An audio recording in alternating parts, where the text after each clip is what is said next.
ছাত্ৰ ছাত্ৰীসকল, আজি মই তোমালোকৰ সপ্তম শ্ৰেণীৰ হিন্দী পাঠ্যপুথিখনৰ আপনে কি পত্ৰ এই পাঠটোৰ সকলোবোৰ প্ৰশ্ন উত্তৰ কৰি দিম। গতিকে এতিয়ালৈকে যদিহে চেনেলটো ছাবস্ক্ৰাইব কৰি লোৱা নাই, কৰি লোৱা, কাৰণ তোমালোকৰ এনেধৰণৰ ভিডিঅ'বোৰ ইয়াতে পাই থাকিবা। এক নম্বৰ प्रश्न दिया আছে যে निम्नलिखित प्रश्न के उत्तर दो। क गौतम और गीतांजलि कहाँ खेल रहे थे? यार उत्तर लिखिबा गौतम और गीतांजलि आंगन में खेल रहे थे। तार पिছত खटुत खुदिছিল गौतम और गीतांजलि के पिता की चिट्ठी भेजने में देर क्यों हुई थी? यार उत्तर लिखिबा गौतम और गीतांजलि के पिता को चिट्ठी भेजने में देर इसलिए लगी क्योंकि उनका तबादला अरुणाचल प्रदेश में हुआ था और उनकी ड्यूटी चीन की सीमा पर लगी थी, जहाँ से टेलीफोन करना और चिट्ठी भेजना आसान नहीं था। उसके बाद गाँव में पूछा गया था भालुकपुंग में किसने राजधानी बनाई थी? यार उत्तर लिखिबा भालुकपुंग में राजा वान के पोते भालुक ने अपने राजधानी बनाई थी।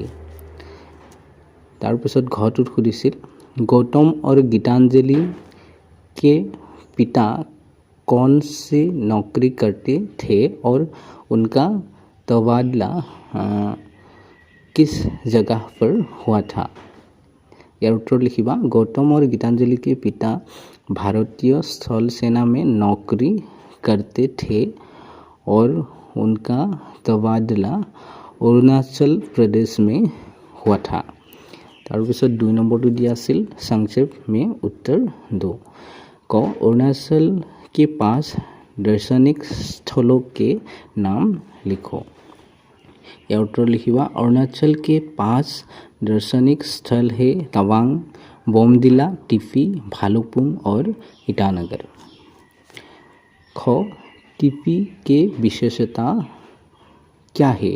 यार उत्तर लिखिबा अरुणाचल प्रदेश में स्थित टिपी दार्शनिक स्थल की विशेषता रही है कि ये आकिदों से भरा एक अविस्मरणीय स्थल है।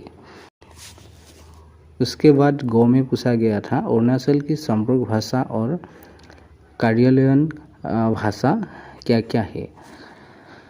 इसके उत्तर में लिखना अरुणाचल की संपर्क भाषा है हिंदी और कार्यालयन भाषा है अंग्रेजी। उसके बाद गाँव में पूछा गया था तवांग शहर के बौद्ध मंदिर के बारे में संक्षिप्त जानकारी दे। यार उत्तर लिखिबा तवांग शहर का बौद्ध मंदिर विश्व विख्यात है। ये मंदिर करीब 400 साल पुराना है। इस मंदिर में दिसंबर जनवरी महीने में बड़ा उत्सव होता है। इस उत्सव में देशी विदेशी की पर्यटक आकर जमा होते हैं। तार पिছত 3 नम्बरटुत दिया আছিল पारिवारिक पत्र में कौन कौन सी अंग होने चाहिए? पाठ के आधार पर एक रूपरेखा बनाकर लिखो। यार उत्तर এনেদৰে লিখিব পাৰিবা। মই ইয়াত লিখি দিছোঁ চোৱা। पारिवारिक पत्र लिखने का तरीका होता है। वो तरीका कुछ इस प्रकार है। पत्र में सबसे ऊपर संबोधन होना चाहिए। उसकी दाहिने और चिट्ठी भेजने वाले का स्थान और दिनांक लिखा जाता है। इसके बाद अभिवादन, मूल कलेवर लिख अंत में स्वनिर्देश देकर पत्र को समाप्त किया जाता है। इसके आधार पर एक परिवार पत्र का रूपरेखा नीचे प्रस्तुत किया गया है सो ইয়াত চোৱা মই ইপিনে লিখিছোঁ এড্ৰেছটো আৰু ইয়াত ডেটটো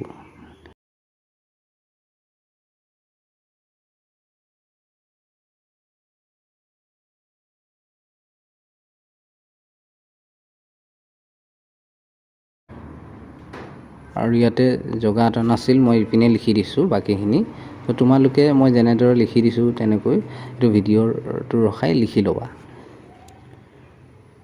তাৰপিছত 4 নম্বৰটো চোৱা पाठ के आधार पर तवांग के बारे में 5 वाक्य लिखो सो মই ইয়াত লিখি দিছোঁ তোমালোকে এইটো পঢ়ি ল'বা আৰু নিজে লিখি ল'বা তাৰপিছত 2 নম্বৰটো এইটো কৰিব আছিল চোৱা ক্ৰিয়া টু তুম আপ এনেকৈ খেলনা এইটো কৰিয়ে দিয়া আছিল খেলনা খেল খেল খেলো খেলিয়ে সো আনা আনাটো আও তেনেকৈ এইবোৰ কৰিব আছিল তোমালোকে চাই ল'বা যিকেইটা কৰিব আছিল মই কৰি দিছোঁ মই নাভাবোঁ যে ইমান বেছি বুজাই যাব লাগে এইটো কাৰণ তোমালোকে হিন্দী বুজি পোৱাই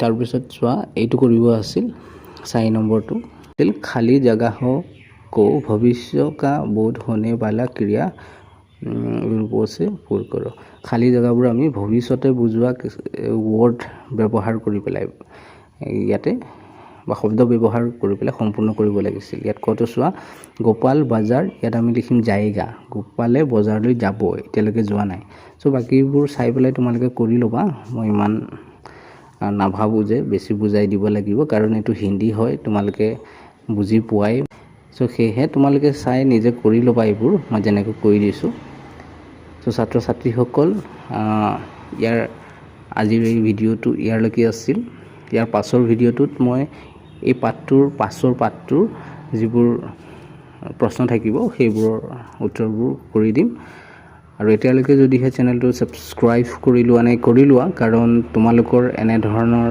ভিডিঅ'বোৰ ইয়াতে পাই থাকিবা